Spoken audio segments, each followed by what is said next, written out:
సీతాపురం అనే ఒక చిన్న పల్లెటూరులో రంగయ్య, కమలమ్మ ఉండేవారు. వారు ఒక చిన్న పూర గుడిసెలో నివసిస్తూ ఉండేవారు. రంగయ్య రోజుకు 10 మైళ్ళు నడిచి అడవికి వెళ్ళి కట్టెలు కొట్టి వాటిని సంతలో అమ్మేవాడు. వచ్చిన కొద్దిపాటి డబ్బుతో వారు జీవనం సాగించేవారు. రంగయ్య ఎంత శాంతవరుడో, కమలమ్మ అంత ఆశ కలది.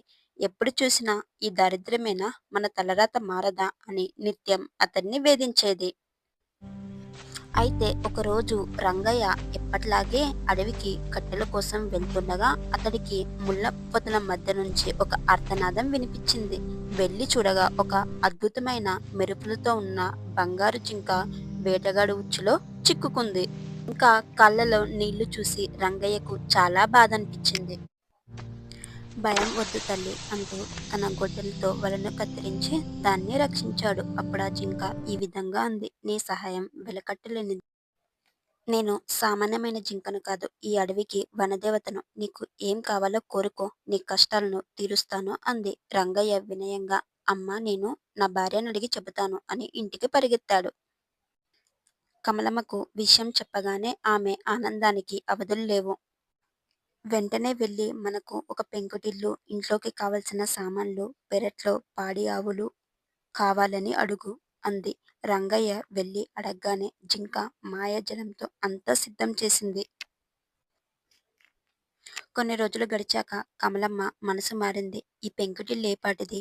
పక్క ఊరి జమీందారి గారు మేడ చూసావా? అంతకంటే పెద్ద భవంతి, పట్టు వస్త్రాలు, బంగారు ఆభరణాలు కావాలి అని పట్టుబట్టింది.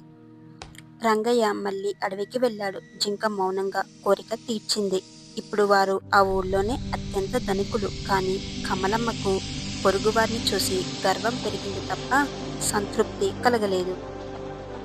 ఒకరోజు కమలమ్మ కిటికీలోంచి చూస్తుంటే ఆ రాజ్యపు మహారాణి సకల మర్యాదలతో పల్లకిలో వెళ్తుంది. అది చూసి కమలమ్మకు అసూయ కలిగింది.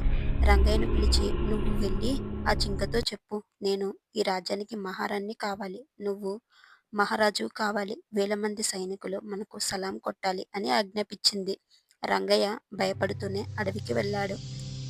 జింకమ్మ, నా భార్యకు ఈ రాజ్యానికి రాణి కావాలని ఉంది అన్నాడు. జింక గంభీరంగా, సరే రంగయ్య, నీ భార్య కోరిక తీరుతుంది, వెళ్ళు అంది. రంగయ్య తిరిగి వచ్చేసరికి అక్కడ ఇల్లు లేదు.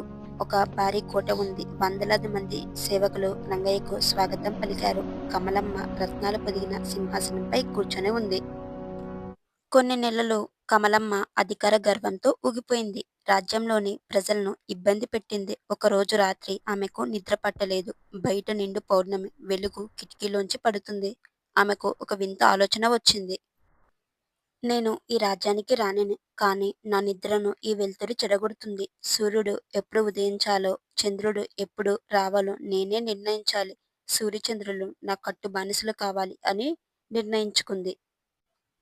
తెల్లవారుజామునే రంగయ్యను పిలిచి, ఆ జింక దగ్గరకు వెళ్ళు, సూర్యచంద్రులు తెచ్చి నా ఇంట్లో పెట్టమని అడుగు, నా మాట వినకపోతే ఆ జింకను చంపేస్తానని చెప్పు అని అరిచింది. రంగయ్య కాళ్ళ వెళ్ళ పడ్డాడు. కమలమ్మ అది ప్రకృతి విరుద్ధం, దైవద్రోహం. కానీ ఆమె వినలేదు. రంగయ్య మళ్ళీ అడవికి వెళ్ళాడు. వణుకుతూ కమలమ్మ కోరికను చెప్పాడు. జింక గర్జించింది. రంగయ్య, మానవ ఆశకు హద్దుండాలి. ప్రాణభిక్ష పెట్టినందుకు సంపద ఇచ్చాను, అధికారం ఇచ్చాను. కానీ నీ భార్య సృష్టిని, ప్రకృతిని శాసించాలని చూస్తుంది.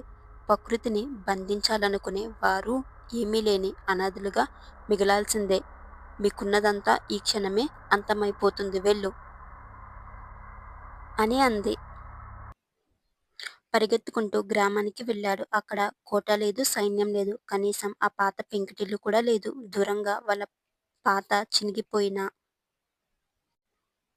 పూరి గుడిసె కుప్పకూలి ఉంది. దాని ముందు కమలమ్మ చినిగిన చీరతో దుమ్ములో కూర్చొని ఎక్కి వెక్కి ఏడుస్తుంది. ఆమె అహంకారం అణిగిపోయింది. కానీ అప్పటికే జరగాల్సిన నష్టం జరిగిపోయింది. రంగయ్య మళ్ళీ తన పాత గొడ్డల్ని చేతున పట్టుకొని అడవికి బాటపట్టాడు.